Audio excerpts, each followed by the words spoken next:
یہ قربانی کا وقت آیا تو رسول پاک صلی اللہ علیہ وسلم نے فرمایا، حضرت ابن عباس حضور کے چچا زاد ہیں، وہ کہتے ہیں نبی پاک علیہ السلام نے فرمایا فاطمہ اپنی قربانی کے قریب آ جاؤ اور گواہ بن جاؤ۔ فرمایا اس کے خون کا قطرہ زمین پہ بعد میں گرتا ہے، اللہ قربانی کرنے والے کے سارے گناہ پہلے معاف فرما دیتا ہے۔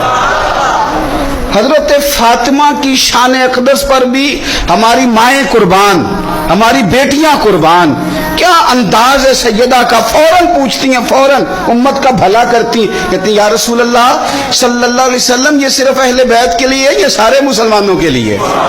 کیا کمال ہے، کتنا پیار ہے حضور کی امت سے۔